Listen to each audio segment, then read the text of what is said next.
जय हिंद साथियों। देखिए, हम लोग बिहार सम्मान अध्ययन का क्लास स्टार्ट किए थे और पिछले 2 क्लास में हम लोग यहाँ तक पढ़ चुके हैं। आपका पिछले 2 क्लास में हम लोग यहाँ तक पढ़ चुके हैं और पिछले क्लास में हम लोग स्टार्ट किए थे। ये टॉपिक आपका है बिहार का भौगोलिक संरचना। और पिछले क्लास में हम लोग यानी इसमें शिवालिक पर्वत वाले भाग को देख चुके हैं और आज के क्लास में हम लोग यानी मैदानी भाग और दक्षिण का पठार, ये दोनों पॉइंट को आज हम देखने वाले हैं। तो क्लास को जरूर देखिएगा और जितना हो सके वीडियो को शेयर जरूर कीजिएगा। चलिए आज की क्लास हम स्टार्ट करते हैं मैदानी भाग से। अब देखिए, बिहार का आप मैप देखेंगे ना, तो बिहार का आप मैप देखेंगे तो बिहार के लगभग बीचों बीच से गंगा नदी गुजरती है। लगभग कह सकते हैं, क्योंकि देखो गंगा के जो उत्तरी भाग है उसे हम उत्तर का गंगा मैदान कहते हैं या गंगा मैदान का उत्तरी भाग कहते हैं। ये आपका लगभग 64% है और गंगा का दक्षिणी मैदान जो है ये आपका लगभग 36% है। लेकिन फिर भी हम कहते हैं कि गंगा नदी जो है वो लगभग बिहार को 2 भागों में बांटती है। तो इसमें पहले देखेंगे आपका गंगा का उत्तरी मैदान। ठीक है, गंगा का उत्तरी मैदान हम पहले देखेंगे। गंगा के उत्तरी मैदान, पहला टॉपिक मेरा होगा गंगा का उत्तरी मैदान। अब देखिए, गंगा का उत्तरी मैदान जो है इससे प्रवाहित होने वाली नदी को देखेंगे। गंगा के उत्तरी मैदान से प्रवाहित होने वाली नदी को देखेंगे। ये देखिए आपका ये बिहार का मैप है। ये आपका क्या है, गंगा नदी है। गंगा नदी है और ये इसके उत्तरी पार्ट है।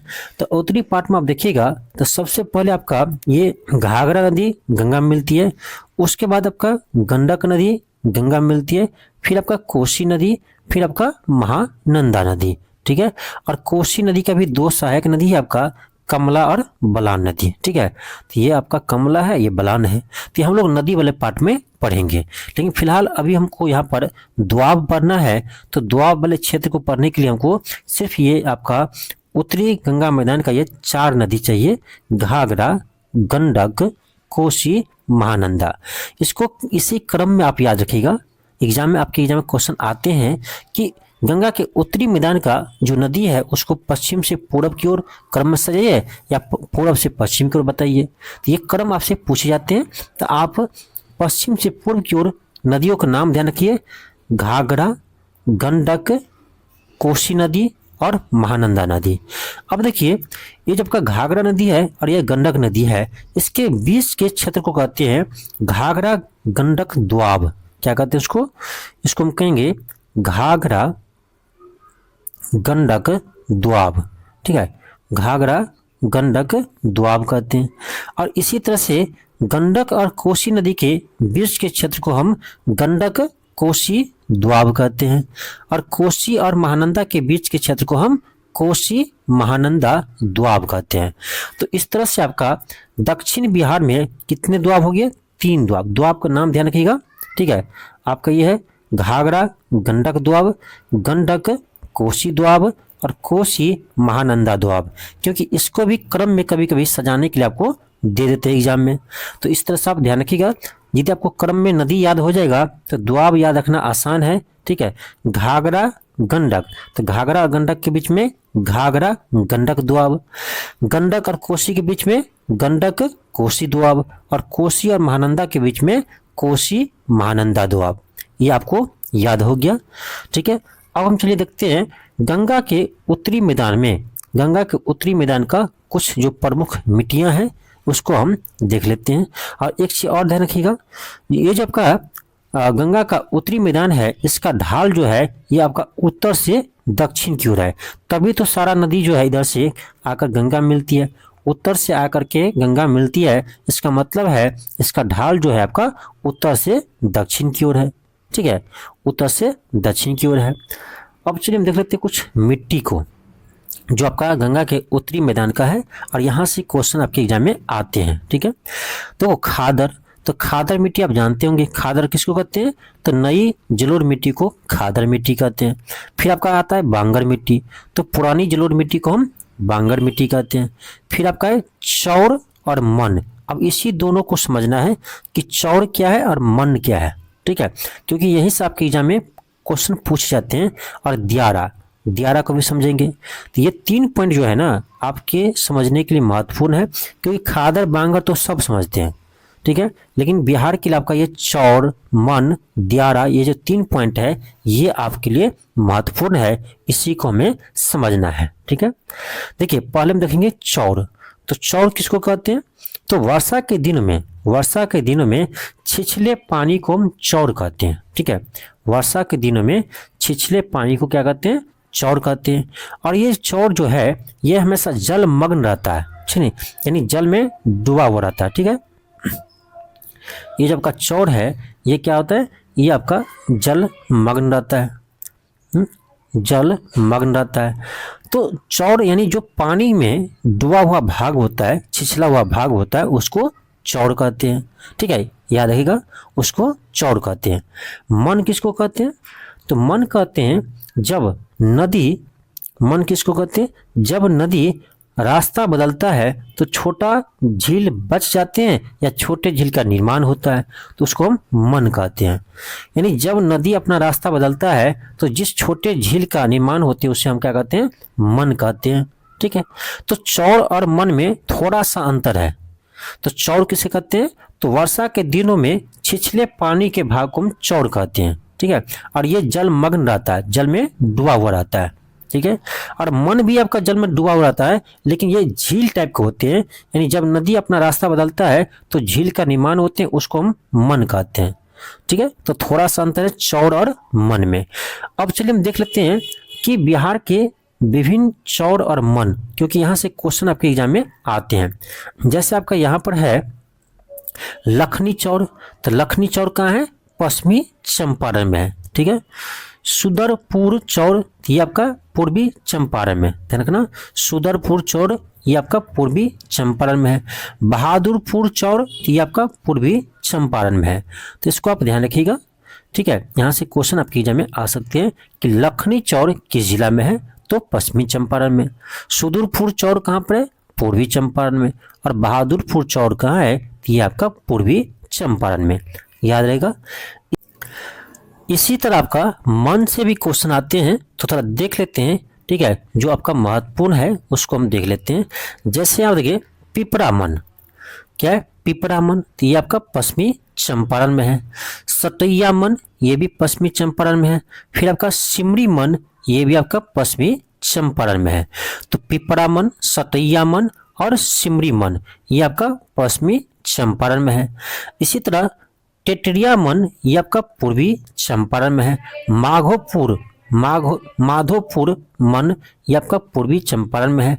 और यहाँ है मोती झील, ये जब का मिट गया है ना, ये क्या है? ये आपका मोती झील। तो मोती झील जो है ये भी आपका पूर्वी चंपारण में है। मोतीपुर झील जो है ये भी एक मन है और ये है पूर्वी चंपारण में, तो इसको आप याद रखिएगा। देखिए, तो हम मन को देख लिए। ठीक है, मन और चौर समझ गए क्या होता है। बस चौर का इतना ध्यान रखिए कि पानी का छिछला हुआ भाग होता है। ठीक है, पानी का छिछला हुआ भाग होता है। और मन एक तरह से झील होता है जो नदी के रास्ता बदलने से निर्माण होता है या बच जाते हैं। ठीक है, तो ये मन होता है। और ये चौर और मन जो है दोनों आपका जलमग्न रहता है। ठीक है, जल में डूबा हुआ होता है। अब एक शब्द आपका है दियारा। ठीक है, यहाँ से क्वेश्चन आते हैं कि दियारा क्षेत्र किसको कहते हैं या दियारा क्या होता है। ठीक है, तो आपको जो हम नोट्स प्रोवाइड करवाए थे उसमें यहाँ पर देखिए आपको मिट गया है, क्योंकि ये पूरे पेज के कोड पर लिखा हुआ था। तो आपको समझाते हैं कि ये आपका दियारा क्या होता है। ठीक है, दियारा क्या होता है पहले समझिए। देखो, दियारा होता है आपका नदी के बीच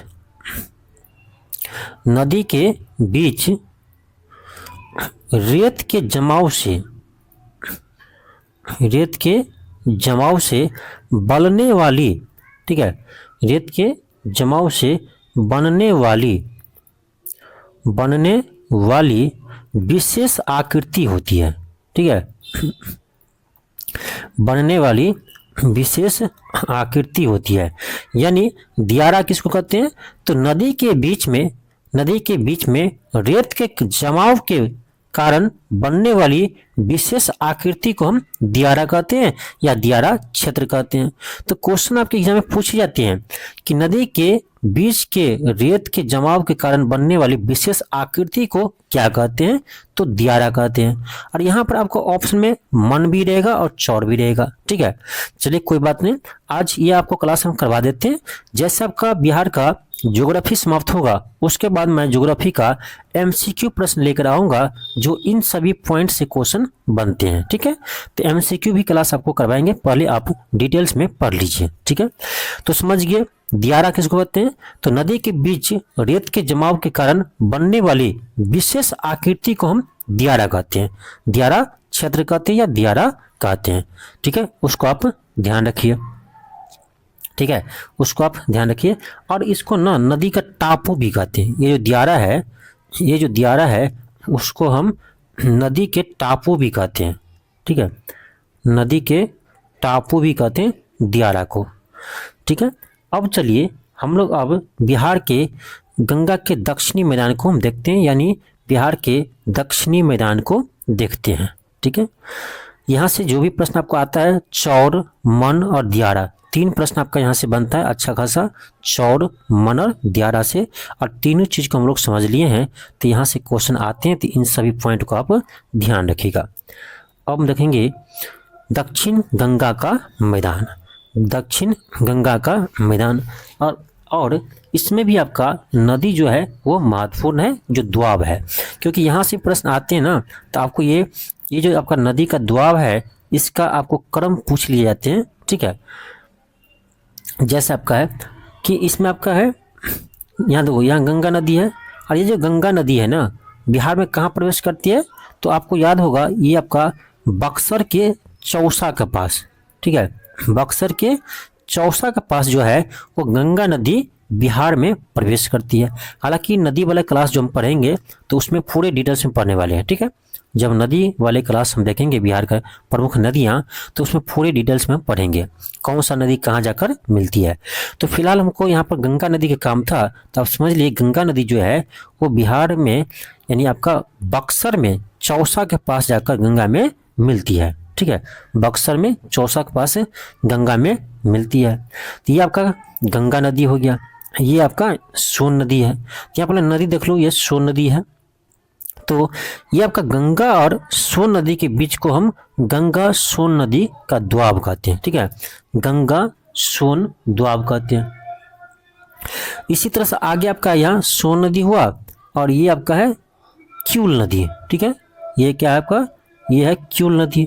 तो सोन नदी और क्यूल नदी के मैदानी भाग को हम मगध का मैदान कहते हैं। क्या कहते हैं? मगध का मैदान कहते हैं। तो यहाँ से प्रश्न आपके एग्जाम में ना आते हैं, इसीलिए आप ध्यान दीजिएगा। यहाँ से प्रश्न आपके एग्जाम में पूछे जाते हैं तो उसको आप ध्यान दीजिएगा। फिर आपका है ये आपका क्यूल नदी हुआ। क्यूल और राजमहल की पहाड़ी के बीच के भाग को हम अंग का मैदान कहते हैं। क्यूल और राजमहल की पहाड़ी के बीच के मैदान को हम अंग का मैदान कहते हैं। तो याद रहेगा गंगा और कोसी के बीच को कोसी का दे सोन गंगा और सोन नदी के बीच को हम गंगा सोन द्वाब कहते हैं। सोन और क्यूल नदी के बीच के भाग को हम मगध का मैदान कहते हैं। तो आपसे क्वेश्चन पूछा जा सकता है कि ये जो मगध का मैदान है किस नदी के बीच है? तो सोन और क्यूल नदी के बीच। ठीक है, सोन और क्यूल नदी के बीच का जो मैदानी भाग है उसको हम मगध का मैदान कहते हैं। उसी तरह से हम अंग का मैदान, तो अंग का मैदान जो है ये आपका क्यूल और राजमहल के पहाड़ी के बीच के भाग को हम क्या कहते हैं? अंग का मैदान कहते हैं। तो ये 3 पॉइंट आप ध्यान रखिए, आपके एग्जाम में यहाँ से प्रश्न आते हैं। ये हम देख लिए। अब हम देखते हैं यहाँ भी एक क्षेत्र है ये आपका इम्पोर्टेंट है जानना, टाल क्षेत्र या टाल मृदा भी कहते हैं। ठीक है, टाल क्षेत्र या टाल मृदा कहते हैं। तो पहले तो आप सिंपल ये ध्यान रखिए कि टाल क्षेत्र जो है वो गंगा के दक्षिणी मैदान में है। ठीक है, और ये जो आपका चौड़ है, मन और दियारा है, ये क्या आपका गंगा के उत्तरी मैदानी क्षेत्र में है। बस क्योंकि सिंपल प्रश्न भी बनते हैं एग्जाम में। ठीक है, सिंपल प्रश्न भी बनते हैं, आपसे पूछ देगा कि चौड़ मन जो है वो गंगा के किस मैदान में है, उत्तरी क्षेत्र में या दक्षिणी क्षेत्र में है। ठीक है, तो यहाँ से प्रश्न आते हैं, इसलिए ध्यान रखिएगा। और ये जब का है टाल क्षेत्र, वो टाल क्षेत्र गंगा के किस मैदानी क्षेत्र में है? तो गंगा के दक्षिणी मैदानी क्षेत्र में आपका टाल क्षेत्र। अब ये टाल क्षेत्र होता क्या है उसको समझेंगे, फिर हम इस सभी टाल क्षेत्र को हम याद रखेंगे। कि सिंपल समझिए टाल क्षेत्र किसको कहते हैं, तो सिंपल समझिए कि वर्षा के दिनों में, ठीक है, वर्षा के मौसम में या वर्षा के दिनों में, वर्षा के दिनों में, ठीक है, वर्षा के दिनों में विशाल जलमग्न क्षेत्र, विशाल जलमग्न क्षेत्र का निर्माण होता है, ठीक है, विशाल जलमग्न क्षेत्र का निर्माण होता है, उसको हम टाल कहते हैं या टाल क्षेत्र कहते हैं या टाल मृदा कहते हैं। हालांकि मृदा हम अलग से पढ़ेंगे, बिहार की प्रमुख मृदाएं अलग से हम पढ़ेंगे, ठीक है। तो यहाँ समझिए टाल क्षेत्र या टाल मृदा किसको कहते हैं, तो वर्षा के दिनों में विशाल जलमग्न क्षेत्र का निर्माण होता है, उसको हम टाल क्षेत्र कहते हैं, ठीक है। क्या कहते हैं? टाल क्षेत्र। तो ध्यान रखना दक्षिणी गंगा के मैदान में जो वर्षा से जलमग्न क्षेत्र होता है उसको टाल क्षेत्र कहते हैं, और इसका जो विस्तार है वो आपका बख्तियारपुर से चूल तक है, ठीक है। इसका जो विस्तार है ये आपका बख्तियारपुर से बख्तियारपुर से कहाँ तक है? चूल तक है, ठीक है। बख्तियारपुर से चूल तक ये फैला हुआ है, ठीक है। टाल क्षेत्र जो है वो दक्षिणी गंगा मैदान में आपका बख्तियारपुर से चूल तक फैला हुआ है, और ये वर्षा के दिनों में जलमग्न क्षेत्र होता है। अब कुछ टाल क्षेत्र है जिसको आपको याद रखना है, ये आपका है बढ़िया टाल, मोकामा टाल, सिंघोल टाल, ठीक है। बढ़िया टाल, मोकामा टाल और सिंघोल टाल, ठीक है, इसको आप ध्यान रखिएगा। और ये जो टाल क्षेत्र है ये आपका रबी फसल के लिए उपयोगी है, यानी यहाँ पर रबी फसल उगाई जाती है, ठीक है। यानी रबी फसल के लिए ये उपजाऊ क्षेत्र है, उसको आपको ध्यान रखना है, ठीक है, इसको आपको ध्यान रखना है। अब चलिए देखते हैं कुछ और भी जो आपका महत्वपूर्ण पॉइंट है, इसको हम देख लेते हैं। हाँ, यहाँ पर देखिए ये जब का है बक्सर और भोजपुर, बक्सर और भोजपुर में जलोढ़ मिट्टी की गहराई सबसे अधिक है। यदि आपसे पूछे कि दक्षिणी गंगा मैदानी क्षेत्र में जलोढ़ मिट्टी सबसे अधिक कहाँ पाई जाती है, तो ये आपका बक्सर और रोहतास वाले क्षेत्र में देखा जाए तो बहुत ही गहराई तक आपको जलोढ़ मिट्टी मिलेगी। कहाँ? बक्सर और भोजपुर में, बक्सर और भोजपुर क्षेत्र में, ठीक है। ये आपको मैप में यहाँ दिखाया गया है, आप देख सकते हैं, ठीक है। तो ये था आपका दक्षिणी गंगा का मैदान, दक्षिणी गंगा का मैदान। यही प्रश्न आपके यहाँ से आते हैं। अब हम देखने वाले हैं आपका पठारी क्षेत्र, पठारी क्षेत्र हम देखने वाले हैं। तो पहले मैप में देखेंगे ये आपका पठारी क्षेत्र कहाँ पर है। देखिए ये मैप आप देखिएगा तो ये आपका पठारी क्षेत्र है, ये जो है पूरा ये क्या आपका पठारी क्षेत्र है। यहाँ देखो ये जो पठारी क्षेत्र है ना, ये आपका विंध्य पर्वतमाला, विंध्य पर्वतमाला और छोटा नागपुर पठार का ही विस्तार है। यही प्रश्न आपके एग्जाम में आते हैं कि जो बिहार का पठारी भाग है वो किसका भाग है, ठीक है। तो ये आपका विंध्य पर्वत और छोटा नागपुर पठार का ही भाग है, ठीक है। तब विंध्य पर्वत जो है वो क्या है, तो ये जब आपका देखिए यहाँ कैमूर का पठार जो देखते हैं ना, मैप को थोड़ा हम जूम करते हैं। देखिए यहाँ पर देखिए मैप को ध्यान से, यहाँ देखिए ये आपका क्या है, ये आपका कैमूर वाले क्षेत्र है, कैमूर रोहतास वाले क्षेत्र है। तो जो कैमूर का पठार है, कैमूर का पठार वो आपका क्या है, तो विंध्य पर्वत का ही भाग है, ठीक है। विंध्य पर्वत का ही विस्तारित भाग है आपका कैमूर का पठार। तो आपसे क्वेश्चन एग्जाम में पूछे जाते हैं कि कैमूर का पठार जो है वो किसका भाग है, तो विंध्य पर्वत का भाग है, ठीक है, ध्यान रखिएगा। और ध्यान रखिएगा ये जो आपका कैमूर का पठार है ना, ये आपका कैमूर और रोहतास में फैला हुआ है, कैमूर और रोहतास में फैला हुआ है आपका कैमूर का पठार। और यहाँ पर आपका बलुआ पत्थर, चूना पत्थर पाए जाते हैं। और आपके एग्जाम में पूछे गए भी प्रश्न है कि बिहार के किस जिला में चूना पत्थर पाए जाते हैं, तो क्या होगा, कैमूर होगा, समझिए। तो कैमूर का पठार किसके लिए प्रसिद्ध है, तो चूना पत्थर के लिए। ये भी क्वेश्चन आया हुआ है, तो ध्यान रखिएगा कैमूर का पठार जो है ये आपका विंध्य पर्वत का ही भाग है, समझ गए। और ये जो पार्ट है, ये पार्ट बाकी जो पार्ट है ये जो है आपका छोटा नागपुर पठार का भाग है। ये जो भाग है ये आपका छोटा नागपुर पठार का ही क्या है, विस्तृत भाग है। ठीक है, इसको हम समझ गए।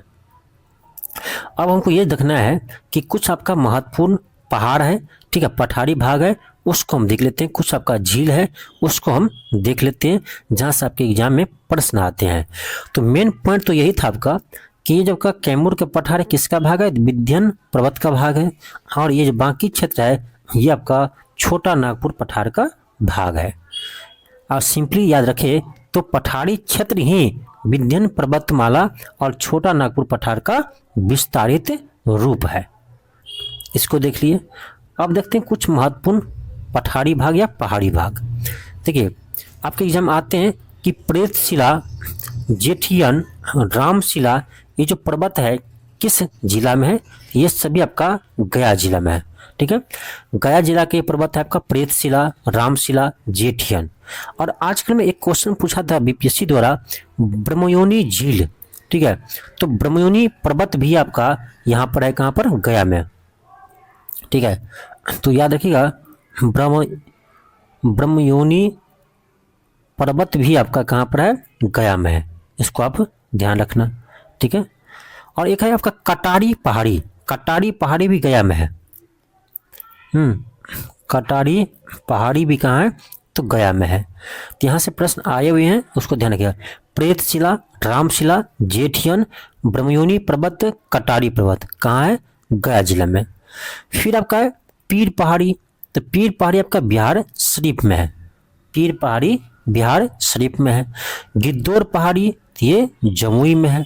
मंदार झील, सबसे पूछने जा रहा क्वेश्चन, मंदार झील कहाँ पर है, बांका में। तो ध्यान रखिएगा मंदार झील कहाँ पर है, बांका जिला में। राजमहल की पहाड़ी, यहाँ से क्वेश्चन आया हुआ है, राजमहल की पहाड़ी भागलपुर, राजमहल की पहाड़ी भागलपुर। और खड़गपुर की पहाड़ी मुंगेर, यहाँ से भी प्रश्न आए हुए हैं बीपीएससी एग्जाम में। खड़गपुर की पहाड़ी कहाँ पर है, मुंगेर में है। राजमहल की पहाड़ी कहाँ है, भागलपुर में है, याद रहेगा। तो इन सभी को आपको याद रखना है। फिर आपका है रत्नागिरी, विपुलगिरी, वैभवगिरी, उदयगिरी, ये सभी पर्वत आपका राजगीर में है। ठीक है, ये सभी पर्वत आपका कहाँ है, राजगीर में है, इसको आपको ध्यान रखना है। एक आपका सोनगिरी भी है, सोनगिरी, ये भी आपका राजगीर में है। सोनगिरी, उदयगिरी, वैभवगिरी, विपुलगिरी, रत्नागिरी, ये सभी पर्वत आपका कहाँ है, राजगीर में है। तो याद रहेगा, ठीक है, इसको आप ध्यान रखिएगा। आगे देखते आपका आगे है जमालपुर पहाड़ी, जमालपुर पहाड़ी ये आपका मुंगेर में, जमालपुर पहाड़ी जो है ये आपका कहाँ है, मुंगेर जिला में है, इसको आप ध्यान रखिएगा। ठीक है, तो ये था आपका यानी बिहार का आपका मैदानी भाग और पठारी भाग, यहाँ से क्वेश्चन आपके एग्जाम में आते हैं। अब आपका अगला पॉइंट जो है ये आपका बिहार की प्रमुख नदियाँ, बिहार की प्रमुख नदियाँ। तो ये तो आज के क्लास में हम नहीं देखेंगे, अगले क्लास में एक ही क्लास में हम लोग बिहार के सभी नदियों को पढ़ेंगे, बिहार की सभी नदियों को हम जानेंगे अगले क्लास में, क्योंकि आपको एक क्लास में करवाएंगे तो अच्छा रहेगा आपको सभी नदियों के बारे में जानने का। थोड़ा हम बेसिक फिलहाल देख लेते हैं। अब देखिए ये आपका क्या है, बिहार की मैप है, तो आप क्या कीजिए पहले बिहार का मैप बना लीजिए। ठीक है, और जब भी आप बिहार स्पेशल पढ़ते हैं ना तो आप पेन कॉपी रखिए, पेन कॉपी साथ में रखिए, और बिहार का मैप हो सके तो साथ में रखिए। ठीक है, या आप रफली बिहार का मैप बना लीजिए इसी तरह से, और साथ में आप भी लिखिए जैसे हम बता रहे हैं उसी तरह से, तभी आपको ये नदी या मिट्टी आपको याद हो पाएगा। ठीक है, क्योंकि क्रम याद रखने के लिए बार बार आपको लिखना पड़ेगा। आप कहिएगा कोई ट्रिक बता दे रटने का, तो ऐसा कोई ट्रिक विक नहीं है, आपको याद रखना ही पड़ेगा। तो याद रखने के लिए क्या करना पड़ेगा, बार बार आपको मैप पर इसी तरह से आपको भी बनाना पड़ेगा नदियाँ। ठीक है, तो हम देखते हैं थोड़ा सा। ये देखो ये आपका गंगा नदी है, और गंगा नदी का लगभग बिहार को बीचों बीच से गुजरती है। और ये जो गंगा नदी है ये आपका बिहार में कहाँ प्रवेश करती है, तो बक्सर के चौसा के पास, बक्सर के चौसा के पास। अब देखो पहले हम देखते हैं गंगा के उत्तरी मैदान को या बिहार के उत्तरी मैदान को। इसमें देख रहे हैं सबसे पहले आपका नदी आता है घाघरा नदी, घाघरा नदी है जो गंगा में मिलती है। फिर आपका है गंडक नदी, फिर आपका बूढ़ी गंडक, फिर आपका बागमती, बागमती के बाद कोसी है। ठीक है, कोसी का दो सहायक नदी आपका यहाँ दिख रहा है, बलान नदी और कमला नदी।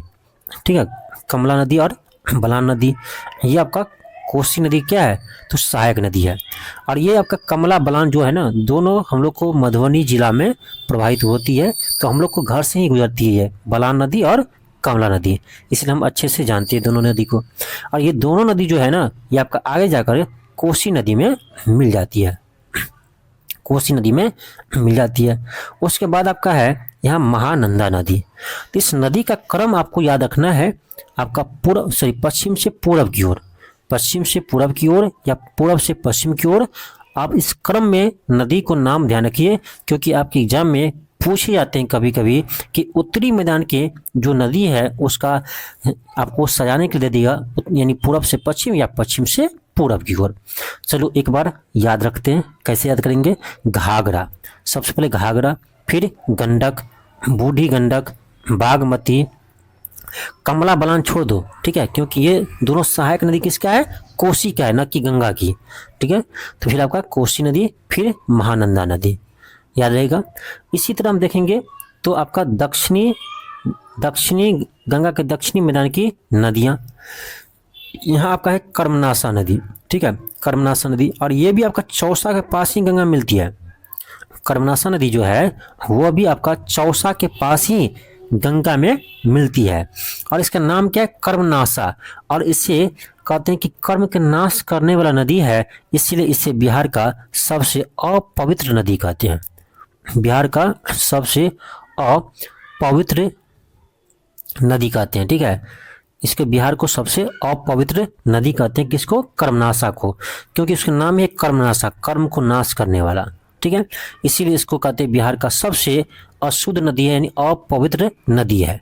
यहाँ से भी एग्जाम में क्वेश्चन आते हैं कि बताओ बिहार का सबसे अपवित्र नदी कौन सी है, तो ये है आपका कर्मनाशा नदी, याद रहेगा। तो सबसे पहले आपका यह कर्मनाशा नदी, ठीक है, दक्षिणी बिहार की नदी। और फिर आपका यहाँ सोन नदी, कर्मनाशा, सोन, फिर आपका है पुनपुन नदी, फिर आपका है फल्गु नदी। तो ये आपका 4 महत्वपूर्ण नदियां हैं जो आपका दक्षिणी बिहार की है या गंगा की दक्षिणी मैदान की है। कौन कौन है, कर्मनाशा, उसके बाद सोन, फिर है पुनपुन, फिर आपका है फल्गु नदी। ठीक है, याद रहेगा।